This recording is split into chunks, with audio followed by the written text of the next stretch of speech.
Arab ലോകത്തെ വാർത്തകളും വിശേഷങ്ങളുമായി അക്കരെ ആരംഭിക്കുന്നു.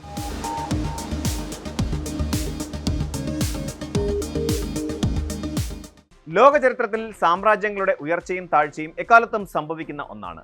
രണ്ടാം ലോക മഹായുദ്ധത്തിന് ശേഷം രൂപപ്പെട്ട അമേരിക്കൻ കേന്ദ്രീകൃതമായ ആഗോള സുരക്ഷാ ക്രമത്തിന് ഇപ്പോൾ കാര്യമായ ഇളക്കം തട്ടിത്തുടങ്ങിയിരിക്കുന്നു.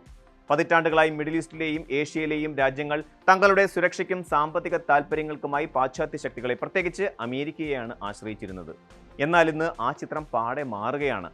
സ്വന്തം മണ്ണിലെ സുരക്ഷയും ഭാവിയും വിദേശ ശക്തികളുടെ ഔദാര്യത്തിന് വിട്ടുകൊടുക്കാതെ പ്രാദേശിക കൂട്ടായ്മകളിലൂടെയും തന്ത്രപരമായ നയതന്ത്രത്തിലൂടെയും പുതിയൊരു ലോകക്രമം കെട്ടിപ്പടുക്കാൻ ഏഷ്യൻ രാജ്യങ്ങൾ ശ്രമിക്കുകയാണ്.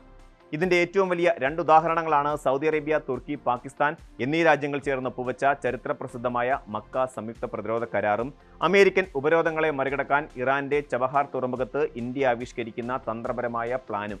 ഈ രണ്ട് സംഭവ വികാസങ്ങളും കേവലം ചില രാജ്യങ്ങൾ തമ്മിലുള്ള നയതന്ത്ര നീക്കങ്ങൾ മാത്രമല്ല, മറിച്ച് ആഗോള രാഷ്ട്രീയത്തിലെ അധികാര സന്തുലിതാവസ്ഥയിൽ വരുന്ന വലിയ മാറ്റത്തിന്റെ തുടക്കമാണ്.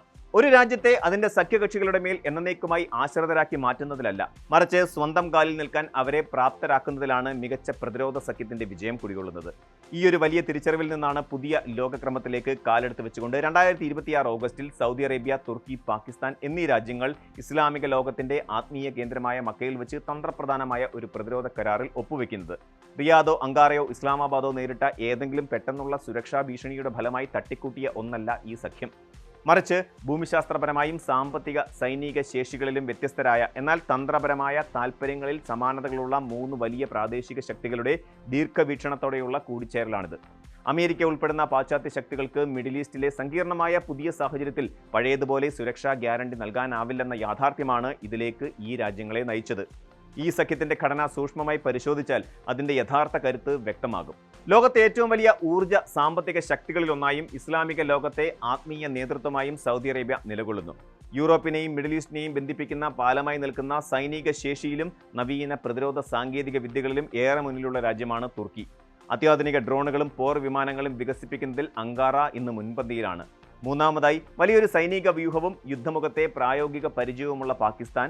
ഈ മൂന്ന് രാജ്യങ്ങളും ഒന്നിക്കുമ്പോൾ രൂപപ്പെടുന്നത് കേവലം ഒരു കടലാസ് കരാറല്ല, മറിച്ച് സാമ്പത്തികവും സൈനികവും ഭൂമിശാസ്ത്രപരവുമായ ഒരു പുതിയ പ്രതിരോധ വൻമതിലാണ്. അനറ്റോലിയൻ പീഠഭൂമിയിൽ തുടങ്ങി അറേബ്യൻ ഉപദ്വീപിലൂടെ ദക്ഷിണേഷ്യ വരെ നീളുന്ന ഒരു കൂറ്റൻ ഭൂമിശാസ്ത്ര ത്രികോണമാണ് ഈ സഖ്യം സൃഷ്ടിക്കുന്നത്. മെഡിറ്ററേനിയൻ, ചെങ്കടൽ, അറേബ്യൻ കടൽ എന്നിവയെ ബന്ധിപ്പിക്കുന്ന തന്ത്രപ്രധാന സമുദ്രപാതകളുടെ പരോക്ഷ നിയന്ത്രണം ഇതിലൂടെ ഈ രാജ്യങ്ങൾക്ക് സ്വന്തമാകുന്നു. ഈ കരാറിലെ ഏറ്റവും ശ്രദ്ധേയമായ വ്യവസ്ഥ പ്രധാന സൈനിക സഖ്യങ്ങളായ നാറ്റോയുടെ ആർട്ടിക്കിൾ 5 സമാനമായ ഒന്നാണ്.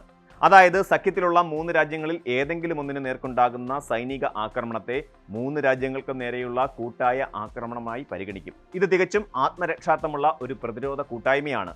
സമീപകാലത്ത് ഇറാനുമായുള്ള ബന്ധത്തിൽ സൗദി അറേബ്യ വളരെ നയതന്ത്ര മുന്നേറ്റങ്ങൾ നടത്തിയിട്ടുണ്ട്. അതുകൊണ്ട് തന്നെ പുതിയൊരു ഏറ്റുമുട്ടലിന് റിയാദ് ഒട്ടും താല്പര്യപ്പെടുന്നില്ല. മറിച്ച് തങ്ങളെ ആക്രമിക്കാൻ ആരെങ്കിലും മുതിർന്നാൽ അവർക്ക് നേരിടേണ്ടി വരിക സൗദിയെ മാത്രമല്ല, തുർക്കിയുടെ സാങ്കേതിക വിദ്യയെയും പാകിസ്ഥാന്റെ സൈനിക കരുത്തിനെയും കൂടിയായിരിക്കും എന്ന ശക്തമായ മുന്നറിയിപ്പാണ് റിയാദ് ലോകത്തിന് നൽകുന്നത്. ശത്രുരാജ്യത്തിന് യുദ്ധത്തിന്റെ സാമ്പത്തികവും സൈനികവുമായ വില താങ്ങാനാവാത്തതാക്കി മാറ്റി അവരെ പിന്തിരിപ്പിക്കുക എന്നതാണ് ഈ തന്ത്രത്തിന്റെ കാതൽ. തുർക്കിയെ സംബന്ധിച്ചിടത്തോളം ഈ സഖ്യം അവരുടെ സ്വതന്ത്രവും വിശാലവുമായ വിദേശ നയത്തിന്റെ ഭാഗമാണ്. ഗാസയിലെ യുദ്ധവും ഇസ്രായേലുമായി ഉണ്ടായ കടുത്ത ഭിന്നതകളും കിഴക്കൻ മെഡിറ്ററേനിയൻ മേഖലയിലെ പുതിയ അച്ചുതണ്ടുകളുടെ രൂപീകരണവും അങ്കാറയെ പുതിയ സുരക്ഷാ പങ്കാളികളെ തേടാൻ പ്രേരിപ്പിച്ചു. നാറ്റോ അംഗമാണെങ്കിലും പാശ്ചാത്യ രാജ്യങ്ങളുടെ താൽപ്പര്യങ്ങൾക്ക് മാത്രം സദാ വഴങ്ങിക്കൊടുക്കാതെ സ്വന്തം തന്ത്രപരമായ സ്വാതന്ത്ര്യം നിലനിർത്താൻ തുർക്കി അതിയായി ആഗ്രഹിക്കുന്നു. സൗദിയെ സംബന്ധിച്ചിടത്തോളം കോടിക്കണക്കിന് ഡോളർ മുടക്കി ആയുധങ്ങൾ വിദേശത്ത് നിന്ന് വാങ്ങിക്കൂട്ടുന്നതിനപ്പുറം തദ്ദേശീയമായി പ്രതിരോധ ഉപകരണങ്ങൾ നിർമ്മിക്കാനും രഹസ്യാന്വേഷണ ശേഷി വർദ്ധിപ്പിക്കാനും ഈ സഖ്യം ദീർഘകാല അടിസ്ഥാനത്തിൽ സഹായിക്കും. വ്യവസായ സംയോജനവും സാങ്കേതിക വിദ്യയും സാമ്പത്തിക നിക്ഷേപവും ഒന്നിക്കുമ്പോൾ ഇസ്ലാമിക ലോകത്ത് തികച്ചും സ്വയം പര്യാപ്തമായ ഒരു പുതിയ പ്രതിരോധ വ്യവസായ അടിത്തറ ഉയർന്നു വരികയാണ്. മിഡിൽ ഈസ്റ്റിൽ പുതിയ പ്രതിരോധ സമവാക്യങ്ങൾ രൂപപ്പെടുമ്പോൾ തൊട്ടപ്പുറത്ത് ഇറാനിൽ അമേരിക്കൻ ഉപരോധങ്ങളെ തങ്ങളുടെ നയതന്ത്ര മികവ് കൊണ്ട് മറികടക്കാൻ ശ്രമിക്കുകയാണ് ഇന്ത്യ. അഫ്ഗാനിസ്ഥാനിലേക്കും മധ്യേഷ്യൻ രാജ്യങ്ങളിലേക്കും പാകിസ്ഥാനെ പൂർണ്ണമായും ഒഴിവാക്കിക്കൊണ്ട് ഇന്ത്യക്ക് പ്രവേശനം നൽകുന്ന തന്ത്രപ്രധാന കവാടമാണ് ഇറാന്റെ തെക്ക് കിഴക്കൻ തീരത്തുള്ള ചബഹാർ തുറമുഖം. പാകിസ്ഥാനിലെ ഗ്വാദർ തുറമുഖത്ത് ചൈന പിടിമുറുക്കുമ്പോൾ അതിന് മറുപടിയായാണ് ഇന്ത്യ ദീർഘകാല കരാറിലൂടെ ചബഹാർ തുറമുഖം വികസിപ്പിച്ചത്. എന്നാൽ അമേരിക്കൻ ഉപരോധങ്ങളുടെ രൂപത്തിൽ ഈ തന്ത്രപ്രധാന വാണിജ്യ സ്വപ്നത്തിന് മുകളിൽ കരിനിഴൽ വീണിരിക്കുകയാണ്. മുൻപ് 2018 ചബഹാർ പദ്ധതിക്ക് അമേരിക്കൻ ഭരണകൂടം പ്രത്യേക ഉപരോധ ഇളവുകൾ നൽകിയിരുന്നുവെങ്കിലും ആ ഇളവുകൾ റദ്ദാക്കപ്പെട്ട സാഹചര്യമാണ് നിലവിലുള്ളത്. പുതിയ ഭൗമരാഷ്ട്രീയ സംഘർഷങ്ങളുടെ പശ്ചാത്തലത്തിൽ ഉപരോധ ഭീഷണികൾ വീണ്ടും ഉയർന്നു വരികയാണ്. എന്നാൽ ഈ പ്രതിസന്ധിക്ക് മുന്നിൽ കൈകെട്ടി നോക്കി നിൽക്കാൻ ന്യൂഡൽഹി തയ്യാറല്ല. അമേരിക്കൻ ഉപരോധം വരും ദിവസങ്ങളിൽ കൂടുതൽ കടുക്കുകയാണെങ്കിൽ തങ്ങളുടെ സ്വപ്ന പദ്ധതി നിലച്ചു പോകാതിരിക്കാൻ ഇന്ത്യ വ്യക്തമായ ഒരു പ്ലാൻ തയ്യാറാക്കുന്നതായാണ് പുതിയ സൂചനകൾ വ്യക്തമാക്കുന്നത്. ഉപരോധ പ്രതിസന്ധികൾ അവസാനിക്കുന്നതുവരെ ചബഹാർ തുറമുഖത്തിന്റെ ദൈനംദിന നടത്തിപ്പ് ചുമതലകൾ താൽക്കാലികമായി ഒരു പ്രാദേശിക ഇറാനിയൻ ഏജൻസിയെ ഏൽപ്പിക്കാനാണ് ഇന്ത്യയുടെ ആലോചന. ഇതിലൂടെ ഇന്ത്യയുടെ ഔദ്യോഗിക കമ്പനികൾക്ക് നേരെ നേരിട്ട് വരാനിടയുള്ള അമേരിക്കൻ ഉപരോധ ഭീഷണികളെ ഫലപ്രദമായി തടയാൻ സാധിക്കും. അതേസമയം തന്നെ ചബഹാർ വഴിയുള്ള ഇന്ത്യയുടെ നിർണായകമായ വ്യാപാരവും ചരക്ക് നീക്കവും യാതൊരു തടസ്സവുമില്ലാതെ തുടരുകയും ചെയ്യും. ചൈനീസ് സ്വാധീനത്തെ പ്രതിരോധിക്കുന്നതിനും വിശാലമായ മധ്യേഷ്യൻ വിപണികളിലേക്കുള്ള പ്രവേശനം നിലനിർത്തുന്നതിനും ചബഹാർ തുറമുഖം ഇന്ത്യക്ക് ഒഴിവാക്കാനാവാത്തതാണ്. മക്ക കരാറും ഇന്ത്യയുടെ ചബഹാർ തന്ത്രവും ഒരേ യാഥാർത്ഥ്യത്തിലേക്കാണ് വിരൽ ചൂണ്ടുന്നത്. അമേരിക്കയുടെ ഏകപക്ഷീയമായ ഉപരോധ നയങ്ങളും സാമ്രാജ്യത്വ സുരക്ഷാ അജണ്ടകളും ലോകരാജ്യങ്ങളെ പുതിയ ബദൽ സംവിധാനങ്ങൾ കണ്ടെത്താൻ നിർബന്ധിതരാക്കുന്നു. ഒരു കാലത്ത് വാഷിംഗ്ടണിൽ നിന്നുള്ള ഒരു ചെറിയ പ്രഖ്യാപനം പോലും ലോകത്തെ മുഴുവൻ രാജ്യങ്ങളെയും ഭയപ്പെടുത്തിയിരുന്നുവെങ്കിൽ ഇന്നത്തെ സാഹചര്യത്തിൽ ഇന്ത്യയെ പോലെയുള്ള സൗഹൃദ രാജ്യങ്ങൾ പോലും ഉപരോധങ്ങളെ മറികടക്കാൻ പ്രായോഗികമായ തന്ത്രങ്ങൾ ആവിഷ്കരിക്കുന്നു. സാമ്പത്തിക ഉപരോധങ്ങളിലൂടെ എതിരാളികളെ വിഘടിപ്പിച്ച് മുട്ടുകുത്തിക്കാമെന്ന പാശ്ചാത്യ ബോധ്യം എത്രത്തോളം പ്രായോഗികമാണെന്ന ചോദ്യം ഇതോടെ ശക്തമാവുകയാണ്. വ്യാപാര ശൃംഖലകൾ പുനഃക്രമീകരിച്ചും അയൽ രാജ്യങ്ങളുമായുള്ള സാമ്പത്തിക സൈനിക ബന്ധം ശക്തമാക്കിയും ഏഷ്യൻ രാജ്യങ്ങൾ നടത്തുന്ന ഈ ശാന്തമായ പ്രതിരോധം ആഗോള രാഷ്ട്രീയത്തിൽ അതിവേഗം വലിയ പ്രത്യാഘാതങ്ങൾ ഉണ്ടാക്കും. ലോകത്തിന്റെ രാഷ്ട്രീയ ഭൂപടം ഇനി വിദേശ വൻശക്തികളുടെ മാത്രം സൗകര്യത്തിനനുസരിച്ച് വരയ്ക്കപ്പെടില്ല എന്നതിന്റെ ഉച്ചത്തിലുള്ള പ്രഖ്യാപനമാണ് നാം ഇപ്പോൾ കണ്ടുകൊണ്ടിരിക്കുന്നത്. മക്ക മുതൽ ചബഹാർ വരെ നീളുന്ന ഈ പുതിയ മാറ്റങ്ങൾ വ്യക്തമാക്കുന്നത് ഒരു കാര്യമാണ്: പ്രാദേശിക ശക്തികൾ തങ്ങളുടെ വിധി സ്വന്തം കൈകളിലേക്ക് ഏറ്റെടുക്കുകയാണ്. തന്ത്രപ്രധാനമായ സമുദ്രപാതകളുടെ നിയന്ത്രണവും സ്വന്തം കാലിൽ നിൽക്കുന്ന പുതിയ പ്രതിരോധ സഖ്യങ്ങളും അന്യായമായ ഉപരോധങ്ങളെ മറികടക്കുന്ന സാമ്പത്തിക തന്ത്രങ്ങളും ചേർന്ന് മിഡിൽ ഈസ്റ്റിനെയും ഏഷ്യൻ ഭൂഖണ്ഡത്തെയും ആഗോള അധികാരത്തിന്റെ പുതിയ പ്രഭവ കേന്ദ്രമാക്കി മാറ്റുകയാണ്. വരും നാളുകളിൽ ആഗോള സാമ്പത്തിക സുരക്ഷാക്രമം ഈ പ്രാദേശിക വൻശക്തികളുടെ ദീർഘവീക്ഷണമുള്ള ചുവടുവെപ്പുകളെ ആശ്രയിച്ചായിരിക്കും മുന്നോട്ട് പോവുക. ഇത് കേവലം നയതന്ത്രത്തിന്റെ വിഷയമല്ല, മറിച്ച് ആത്മാഭിമാനത്തോടെയുള്ള നിലനിൽപ്പിന്റെ പുതിയ പാഠമാണ്.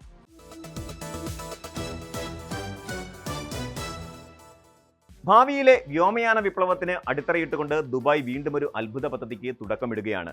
പ്രതിവർഷം 26 കോടി യാത്രക്കാരെ കൈകാര്യം ചെയ്യാൻ പ്രാപ്തിയുള്ള ലോകത്തിലെ ഏറ്റവും വലിയ വ്യോമയാന കേന്ദ്രമായി അൽ മക്തൂം അന്താരാഷ്ട്ര വിമാനത്താവളം മാറാനൊരുങ്ങുമ്പോൾ ഇതിനുള്ളിലെ യാത്രാ സൗകര്യങ്ങൾക്കായി ലോകത്തിലെ ഏറ്റവും വലിയ വിമാനത്താവള ഡ്രൈവറില്ല ട്രെയിൻ ശൃംഖല യാഥാർത്ഥ്യമാകുന്നു. അവറ്റോമേറ്റഡ് പീപ്പിൾ മൂവർ എന്ന് വിളിക്കപ്പെടുന്ന ഈ വിപ്ലവകരമായ പദ്ധതി ഭാവിയിലെ വിമാനത്താവള അനുഭവങ്ങളെ പൂർണ്ണമായും മാറ്റിമറിക്കാൻ പോകുന്ന ഒന്നാണ്. വ്യോമയാന ചരിത്രത്തിലെ തന്നെ ഏറ്റവും ബൃഹത്തായ ആന്തരിക ഗതാഗത ശൃംഖലയാണ് അൽ മക്തൂം വിമാനത്താവളത്തിൽ ഉയർന്നു വരുന്നത്.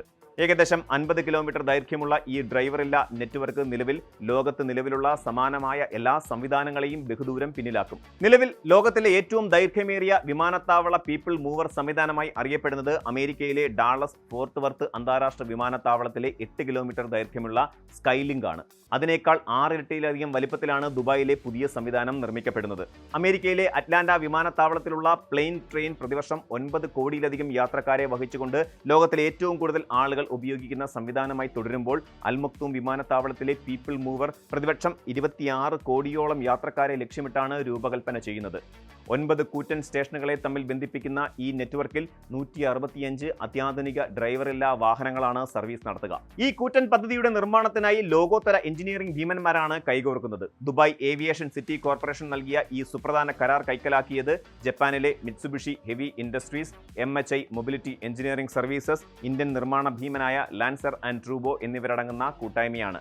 2011 ദുബായ് മെട്രോയുടെ നിർമ്മാണത്തിൽ നിർണായക പങ്കുവഹിച്ച ചരിത്രമുള്ള മിത്സുബിഷി പുതിയ പീപ്പിൾ മൂവർ സംവിധാനത്തിന്റെ പ്രധാന സിഗ്നലിംഗ് സംവിധാനങ്ങൾ, വാഹനങ്ങളുടെ രൂപകൽപ്പന, ടെസ്റ്റിംഗ്, മൊത്തത്തിലുള്ള സിസ്റ്റം സംയോജനം എന്നിവയ്ക്ക് നേതൃത്വം നൽകും. ഈ ബൃഹത്തായ പദ്ധതിയിൽ ഇന്ത്യൻ എഞ്ചിനീയറിംഗ് മിടുക്ക് വീണ്ടും അടയാളപ്പെടുത്തപ്പെടുന്നു എന്നതും ശ്രദ്ധേയമാണ്. ലാൻസർ ആൻഡ് ട്രൂബോ നിർവഹിക്കുന്ന ഉപ സംവിധാനങ്ങളുടെ നിർമ്മാണവും എഞ്ചിനീയറിംഗ് ജോലികളും ഏകദേശം 2500 കോടി മുതൽ 5000 കോടി രൂപ വരെ മൂല്യമുള്ള കരാറായാണ് കണക്കാക്കപ്പെടുന്നത്. ഗൈഡ് വേകൾ, പവർ വിതരണ സംവിധാനങ്ങൾ, ടെലികമ്മ്യൂണിക്കേഷൻ ശൃംഖലകൾ, പ്ലാറ്റ്ഫോം, സ്ക്രീൻ, ഡോറുകൾ എന്നിവയുടെ രൂപകൽപ്പനയും നിർമ്മാണവും L&T നേരിട്ടാണ് നിർവഹിക്കുന്നത്. 2032 പുതിയ വിമാനത്താവളം പൊതുജനങ്ങൾക്കായി തുറന്നു കൊടുക്കുന്നതിന് മുന്നോടിയായി 2031 ഡിസംബറോടെ പദ്ധതിയുടെ നിർമ്മാണ ജോലികൾ പൂർത്തിയാക്കുകയാണ് ലക്ഷ്യം. ദുബായ് ഇന്റർനാഷണൽ എയർപോർട്ടിനേക്കാൾ 5 ഇരട്ടിയിലധികം വലിപ്പത്തിൽ നിർമ്മിക്കപ്പെടുന്ന അൽ മക്തൂം വിമാനത്താവളത്തിൽ ഒരു ടെർമിനലിൽ നിന്ന് മറ്റൊന്നിലേക്ക് തടസ്സമില്ലാതെ എത്തിച്ചേരുക എന്നത് യാത്രക്കാരെ സംബന്ധിച്ചിടത്തോളം വലിയൊരു വെല്ലുവിളിയാകാൻ സാധ്യതയുണ്ട്. ഈ പ്രതിസന്ധിക്കുള്ള ശാശ്വത പരിഹാരമായാണ് പുതിയ പീപ്പിൾ മൂവർ. ടെർമിനലുകൾ തമ്മിലുള്ള യാത്രാ സമയം പരമാവധി കുറയ്ക്കാനും ലഗേജ് കൈമാറ്റവും യാത്രക്കാരുടെ ബോർഡിംഗ് നടപടികളും വേഗത്തിലാക്കാനും ഈ സ്വയം ചാലിത തീവണ്ടി ശൃംഖല സഹായിക്കും. ദുബായ് എയർപോർട്ട് സിഇഒ പോൾ ഗ്രിഫ്റ്റ്സ് വ്യക്തമാക്കുന്നത് പോലെ കേവലം വേഗതയേറിയ യാത്ര മാത്രമല്ല, യാത്രക്കാർക്ക് സമാനതകളില്ലാത്തതും ഏറ്റവും ആധുനികവുമായ ഒരു അനുഭവം നൽകുകയാണ് പദ്ധതിയുടെ ലക്ഷ്യം. നിർമ്മാണ ഘട്ടങ്ങളിൽ ലഭ്യമാകുന്ന ഏറ്റവും പുതിയ കൃത്രിമ ബുദ്ധി സാങ്കേതിക വിദ്യകളും ഡിജിറ്റൽ സംവിധാനങ്ങളും വിമാനത്താവളത്തിൽ സമഗ്രമായി ഉൾപ്പെടുത്തും. വിമാനത്താവളത്തിനുള്ളിലെ ഈ APM സംവിധാനത്തിന് പുറമെ ദുബായ് നഗരത്തിലെ പ്രധാന കേന്ദ്രങ്ങളുമായി വിമാനത്താവളത്തെ ബന്ധിപ്പിക്കുന്ന പ്രത്യേക എയർപോർട്ട് എക്സ്പ്രസ് മെട്രോ ലൈനുകളും RTA ആസൂത്രണം ചെയ്യുന്നുണ്ട്. $36 ബില്യൺ ചെലവഴിച്ച് ദുബായ് നടപ്പിലാക്കുന്ന അൽ മക്തൂം വിമാനത്താവള വികസനം വരും പതിറ്റാണ്ടുകളിൽ ആഗോള വ്യോമയാന ഗതാഗതത്തിന്റെ നാഡീഞരമ്പായി മാറും. 40 വർഷത്തെ ദീർഘവീക്ഷണത്തോടെ രൂപകൽപ്പന ചെയ്തിരിക്കുന്ന ഈ പദ്ധതിയിലൂടെ പ്രതിവർഷം 12 ദശലക്ഷം ടൺ ചരക്ക് ഗതാഗതവും സാധ്യമാകും. ആധുനിക എഞ്ചിനീയറിംഗിന്റെയും നിരീക്ഷണ സംവിധാനങ്ങളുടെയും സമന്വയമായ ഈ പീപ്പിൾ മൂവർ പദ്ധതി പൂർത്തിയാകുന്നതോടെ ആഗോള ഗതാഗത സാങ്കേതികവിദ്യയിൽ ദുബായ് തങ്ങളുടെ ആധിപത്യം ഒരടി കൂടി മുന്നോട്ടുറപ്പിക്കുകയാണ്. വിമാനത്താവളത്തിനുള്ളിലെ യാത്ര പോലും ഒരു അത്ഭുത അനുഭവമാക്കി മാറ്റുന്ന ഈ മുന്നേറ്റം വരും തലമുറയ്ക്കുള്ള ദുബായിയുടെ സമ്മാനമാണ്.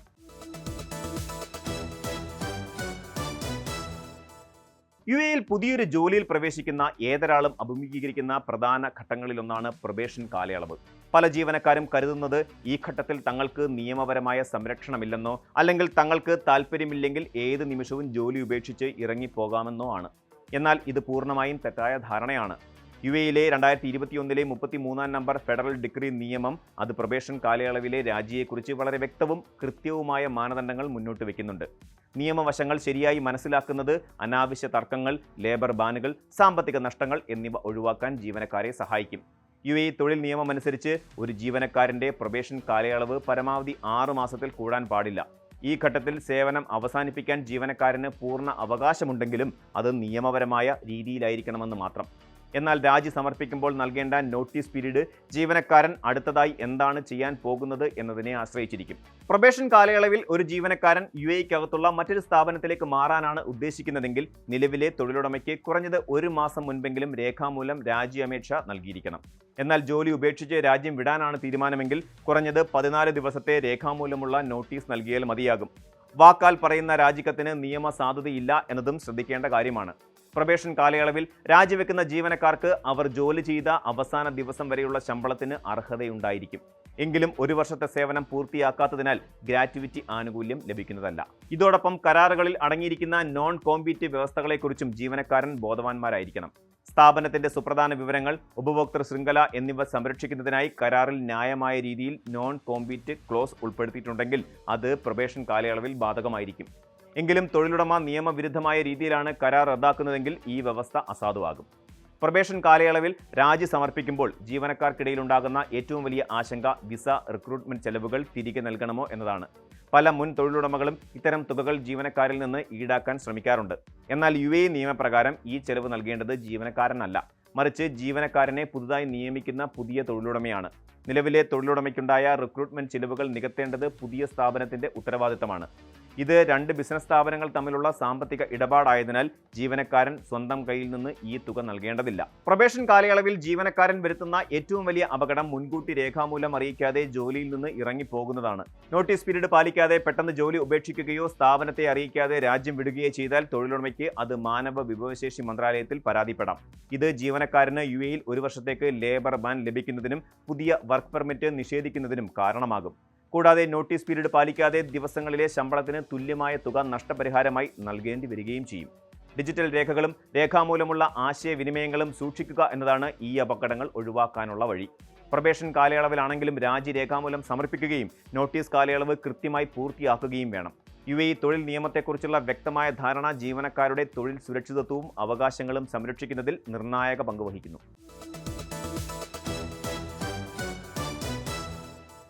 അമ്പരചുംബികളായ കൂറ്റൻ കെട്ടിടങ്ങളും അത്യാധുനിക ആർക്കിടെക്ചറൽ അത്ഭുതങ്ങളും നിറഞ്ഞ ദുബായ് നഗരത്തിൽ ഒരു കാലത്ത് നഗരത്തിന്റെ പ്രധാന വിലാസമായി മാറിയ ലാൻഡ്മാർക്കുകൾ നിരവധിയാണ്.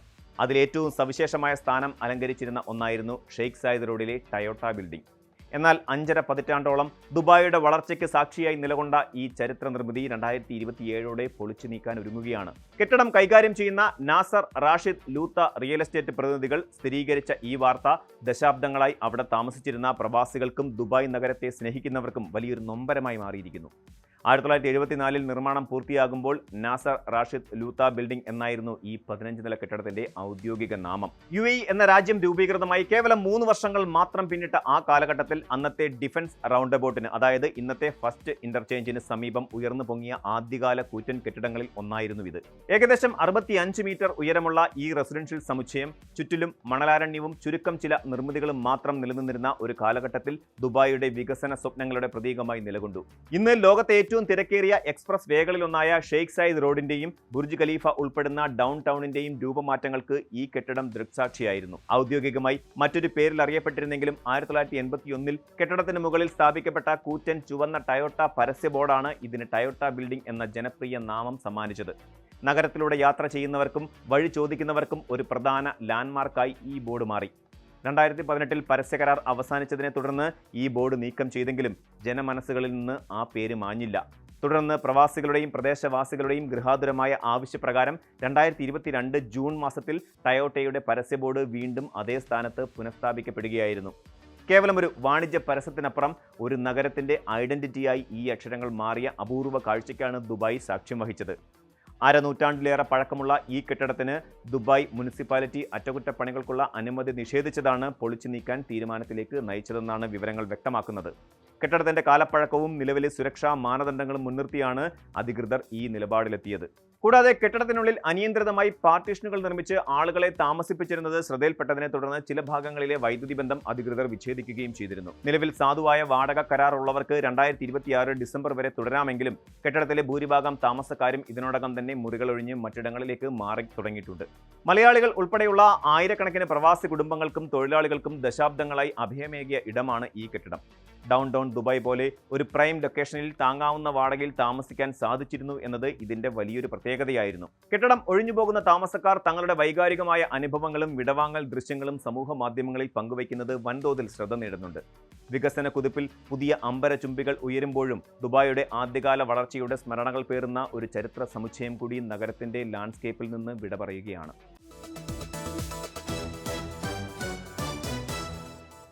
ഇനി നോക്കാം മറ്റു ചില പ്രധാന ഗൾഫ് വാർത്തകൾ ചുരുക്കത്തിൽ.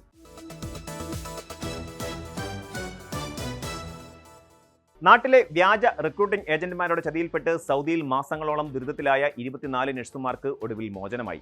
വിസ ഫീസായി 2.5 ലക്ഷത്തോളം രൂപ നൽകി റിയാദിലെത്തിയ ഇവർക്ക് വാഗ്ദാനം ചെയ്ത ജോലിയോ ശമ്പളമോ ലഭിക്കാതെ 6 മാസത്തോളമാണ് മാൻപവർ കമ്പനിയുടെ ക്യാമ്പിൽ കഴിയേണ്ടി വന്നത്. ഇന്ത്യൻ എംബസിയുടെ ശക്തമായ ഇടപെടലിന്റെയും വേൾഡ് മലയാളി ഫെഡറേഷൻ ഭാരവാഹികളുടെ പരിശ്രമത്തെയും തുടർന്ന് ഇവർക്ക് റിയാദിലെ സ്വകാര്യ ആശുപത്രിയിൽ പുതിയ ജോലി ലഭിക്കുകയും സ്പോൺസർഷിപ്പ് വിജയകരമായി മാറ്റുകയും ചെയ്തു. സമാനമായ വിസ തട്ടിപ്പുകൾ ഗൾഫ് നാടുകളിൽ വർദ്ധിച്ചു വരുന്ന സാഹചര്യത്തിൽ നോർക്ക റൂട്ട്സ് വഴിയോ ഒഡേപെക് തുടങ്ങിയ സർക്കാർ അംഗീകൃത ഏജൻസികൾ വഴിയോ കേന്ദ്ര സർക്കാരിന്റെ മൈഗ്രേറ്റ് പോർട്ടലിൽ അംഗീകാരമുള്ള സ്ഥാപനങ്ങൾ വഴിയോ മാത്രം വിദേശ തൊഴിൽ ഉറപ്പാക്കണമെന്ന് പ്രവാസി സംഘടനകളും അധികൃതരും ഓർമ്മിപ്പിക്കുന്നു.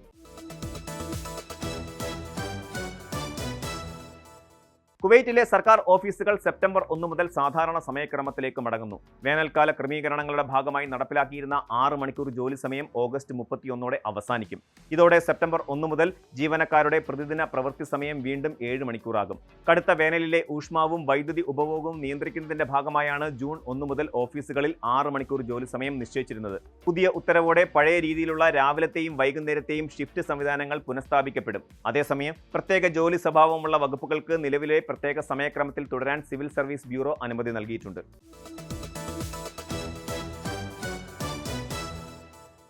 മദീനയിൽ മനുഷ്യക്കടത്തും പെൺവാണിഭവും നടത്തിയ 2 പ്രവാസി വനിതകളെ പോലീസ് അറസ്റ്റ് ചെയ്തു. മദീന പോലീസും കമ്മ്യൂണിറ്റി സെക്യൂരിറ്റി മനുഷ്യക്കടത്ത് വിരുദ്ധ വിഭാഗവും സംയുക്തമായി നടത്തിയ രഹസ്യ നീക്കത്തിനൊടുവിലാണ് ഇവർ വലയിലായത്. വാണിഭ സംഘത്തെക്കുറിച്ചുള്ള കൃത്യമായ വിവരത്തിന്റെ അടിസ്ഥാനത്തിലായിരുന്നു സുരക്ഷാ സേനയുടെ റെയ്ഡ്. പിടിയിലായ വനിതകൾക്കെതിരെ പ്രാഥമിക നിയമ നടപടികൾ പൂർത്തിയാക്കിയ ശേഷം കേസ് തുടർ നടപടികൾക്കായി ഇപ്പോൾ പബ്ലിക് പ്രോസിക്യൂഷന് കൈമാറിയിരിക്കുകയാണ്. സൗദി അറേബ്യയിൽ പെൺവാണിഭവും മനുഷ്യക്കടത്തും കടുത്ത ശിക്ഷ ലഭിക്കുന്ന ക്രിമിനൽ കുറ്റങ്ങളാണ്. ഇത്തരം സദാചാര വിരുദ്ധ പ്രവർത്തനങ്ങളിൽ ഏർപ്പെടുന്ന വിദേശികൾക്ക് വലിയ തുക പിഴയും നീണ്ട ജയിൽവാസവും അതിനുശേഷം ആജീവനാന്ത വിലക്കോടെയുള്ള നാടുകടത്തലുമാണ് ശിക്ഷയായി ലഭിക്കുക. രാജ്യത്ത് സുരക്ഷ ഉറപ്പാക്കുന്നതിനും അനധികൃത തൊഴിൽ രീതികൾ തടയുന്നതിനുമായി ആഭ്യന്തര മന്ത്രാലയം പരിശോധനകൾ കൂടുതൽ കർശനമാക്കിയിട്ടുണ്ട്. നിയമലംഘകർക്കെതിരെ യാതൊരു വിട്ടുവീഴ്ചയും ഉണ്ടാകില്ലെന്ന് അധികൃതർ കർശന മുന്നറിയിപ്പ് നൽകുന്നു. സമാനമായ കുറ്റകൃത്യങ്ങളോ സംശയാസ്പദമായ നീക്കങ്ങളോ ശ്രദ്ധയിൽപ്പെട്ടാൽ ഉടൻ തന്നെ ബന്ധപ്പെട്ട സുരക്ഷാ വിഭാഗത്തെ അറിയിക്കണമെന്നും police പൊതുജനങ്ങളോട് അഭ്യർത്ഥിച്ചിട്ടുണ്ട്.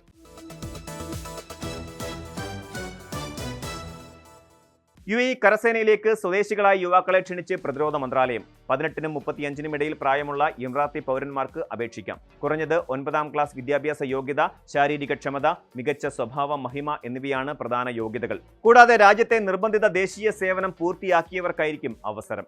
Abu Dhabi, Al Nahyan, Al Ain, Sharjah, Al Rahmaniya എന്നിവിടങ്ങളിലെ റിക്രൂട്ട്മെന്റ് സെന്ററുകൾ നേരിട്ട് സന്ദർശിച്ചാണ് രജിസ്റ്റർ ചെയ്യേണ്ടത്. രാജ്യസുരക്ഷ ശക്തമാക്കുന്നതിനോടൊപ്പം സ്വദേശി യുവാക്കൾക്ക് കൂടുതൽ തൊഴിലവസരങ്ങൾ ഉറപ്പാക്കുക എന്ന ലക്ഷ്യത്തോടെയാണ് പ്രതിരോധ മന്ത്രാലയം പുതിയ റിക്രൂട്ട്മെന്റ് ഡ്രൈവ് സംഘടിപ്പിച്ചിരിക്കുന്നത്. കൂടുതൽ വിവരങ്ങൾക്കും സംശയങ്ങൾക്കുമായി പ്രതിരോധ മന്ത്രാലയത്തിന്റെ ഹെൽപ്പ് ലൈൻ നമ്പറുകളിലും ബന്ധപ്പെടാം.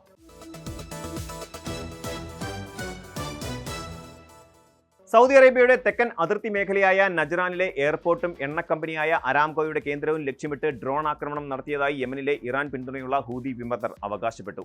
നജ്റാൻ വിമാനത്താവളത്തിലെ തന്ത്രപ്രധാന സൈനിക കേന്ദ്രവും ആരാംകോ താവളവും വിജയകരമായി ലക്ഷ്യം വെച്ചതായി ഹൂതി സൈനിക വക്താവ് യഹിയ സരി വ്യക്തമാക്കി. തങ്ങളുടെ വ്യോമാതിർത്തി സൗദി ലംഘിച്ചതിനുള്ള തിരിച്ചടിയാണിതെന്നാണ് ഹൂതികളുടെ വാദം. എന്നാൽ ഈ ആക്രമണത്തെക്കുറിച്ചോ നാശനഷ്ടങ്ങളെക്കുറിച്ചോ സൗദി ഭരണകൂടം ഇതുവരെ ഔദ്യോഗികമായി പ്രതികരിച്ചിട്ടില്ല. മേഖലയിൽ വെടിനിർത്തൽ ധാരണകൾ തകർന്നതിനെ തുടർന്ന് സൗദിയുടെ തന്ത്രപ്രധാന കേന്ദ്രങ്ങൾക്കും ചെങ്കടലിലൂടെയുള്ള കപ്പലുകൾക്കും നേരെ ഹൂതികൾ ആക്രമണം വീണ്ടും ശക്തമാക്കിയിരിക്കുകയാണ്.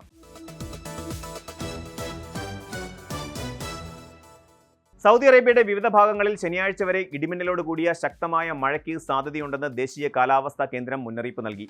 Jazan, Asir, Al Baha, Mecca, Medina, Riyadh, Najran ഉൾപ്പെടെയുള്ള പ്രവിശ്യകളിലാണ് പ്രധാനമായും മഴ പ്രവചിച്ചിരിക്കുന്നത്. വെള്ളിയാഴ്ചയും ശനിയാഴ്ചയും പടിഞ്ഞാറൻ, തെക്ക് പടിഞ്ഞാറൻ മേഖലകളിൽ മഴ കൂടുതൽ ശക്തമാകും.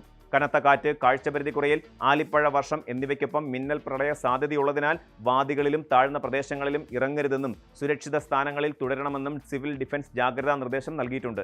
ഞായറാഴ്ച പുലർച്ചെയോടെ രാജ്യത്തെ അസ്ഥിര കാലാവസ്ഥ മാറി അന്തരീക്ഷം സാധാരണ നിലയിലാകുമെന്നാണ് പ്രതീക്ഷിക്കുന്നത്.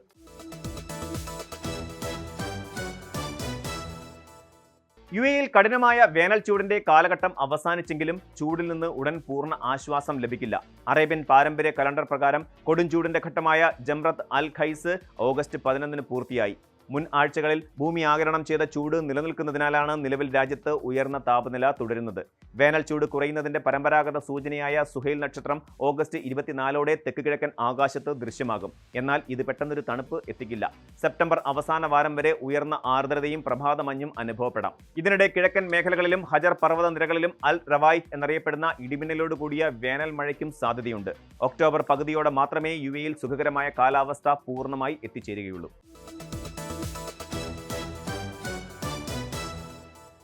ഇന്ത്യ ഒമാൻ സമഗ്ര സാമ്പത്തിക പങ്കാളിത്ത കരാർ നിലവിൽ വന്നതോടെ ഇരു രാജ്യങ്ങളും തമ്മിലുള്ള വ്യാപാര ബന്ധത്തിൽ നിർണായകമായ മുന്നേറ്റം. കരാറിന്റെ ഭാഗമായി ഒമാനിൽ നിന്നുള്ള അർഹമായ ഉൽപ്പന്നങ്ങൾക്ക് ഇന്ത്യൻ വിപണിയിൽ കസ്റ്റംസ് തീരുവ ഇളവുകൾ ലഭ്യമാകുമെന്ന് ഒമാൻ കസ്റ്റംസ് വ്യക്തമാക്കി. കസ്റ്റംസ് നടപടികൾ കൂടുതൽ ലളിതമാകുന്നതോടെ വ്യാപാരികളുടെ ചെലവും സമയവും ഗണ്യമായി കുറയും. 2026 ജൂൺ 1-ന് പ്രാബല്യത്തിൽ വന്ന ഈ ചരിത്രപരമായ കരാറിലൂടെ ഗൾഫ്, ആഫ്രിക്കൻ വിപണികളിലേക്കുള്ള പ്രധാന ലോജിസ്റ്റിക്സ് കേന്ദ്രമായി ഒമാൻ മാറും. ഉൽപാദന, സേവന മേഖലകളിൽ പുതിയ നിക്ഷേപങ്ങൾക്കും വൻ തൊഴിലവസരങ്ങൾക്കും ഇത് വഴിയൊരുക്കും.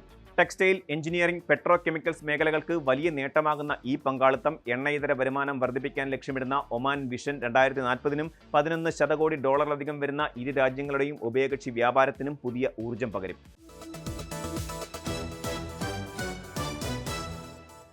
സൗദി അറേബ്യയിലേക്കും തിരിച്ചുമാണ് യാത്ര ചെയ്യുന്നതെങ്കിൽ യാത്രാരേഖകൾ കയ്യിൽ കരുതാൻ പ്രത്യേകം ശ്രദ്ധിക്കുക. വിമാനത്തിൽ കയറുന്നതിന് മുൻപായി യാത്രക്കാരുടെ പാസ്പോർട്ട്, വിസ തുടങ്ങിയ യാത്രാരേഖകൾ പരിശോധിക്കണമെന്ന് വിമാന കമ്പനികൾക്ക് Saudi general authority of civil aviation കർശന നിർദ്ദേശം നൽകി.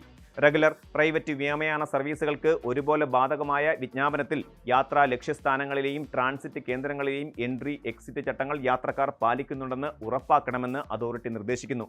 റിയാദ് ഉൾപ്പെടെയുള്ള സൗദി വിമാനത്താവളങ്ങളിൽ പരിശോധന കർശനമാക്കും.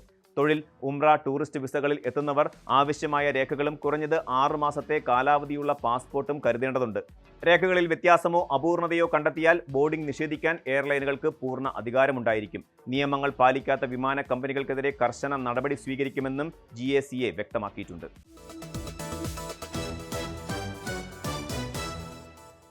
പശ്ചിമേഷ്യയിൽ വർദ്ധിച്ചുവരുന്ന രാഷ്ട്രീയ അനിശ്ചിതത്വങ്ങളെയും വ്യോമപാതയിലെ നിയന്ത്രണങ്ങളെയും തുടർന്ന് യുഎഇയിൽ നിന്നുള്ള വിമാന സർവീസുകൾ വീണ്ടും തടസ്സപ്പെട്ടു. Emirates, Etihad, Air Arabia, Fly Dubai തുടങ്ങിയ പ്രധാന കമ്പനികളുടെ ബഹ്റൈൻ, കുവൈറ്റ് തുടങ്ങിയ നിരവധി റൂട്ടുകളിലെ ചില വിമാനങ്ങൾ റദ്ദാക്കുകയും വൈകുകയും ചെയ്തിട്ടുണ്ട്. ടെൽ അവീവ് വിമാനത്താവളത്തിലെ തൊഴിലാളി സമരം മൂലം ഇത്തിഹാദിന്റെ സർവീസിനെയും ബാധിച്ചു. ഇന്ത്യയിലേക്കുള്ള ചില സർവീസുകൾ ഉൾപ്പെടെ വൈകാൻ സാധ്യതയുള്ളതിനാൽ വിമാനത്താവളത്തിലേക്ക് തിരിക്കുന്നതിന് മുമ്പ് യാത്രക്കാർ തങ്ങളുടെ എയർലൈനുകളുടെ ഔദ്യോഗിക വെബ്സൈറ്റിലൂടെയോ ആപ്പിലൂടെയോ വിമാനത്തിന്റെ റിയൽ ടൈം സ്റ്റാറ്റസ് പരിശോധിച്ച് ഉറപ്പുവരുത്തണമെന്ന് അധികൃതർ നിർദ്ദേശിച്ചു.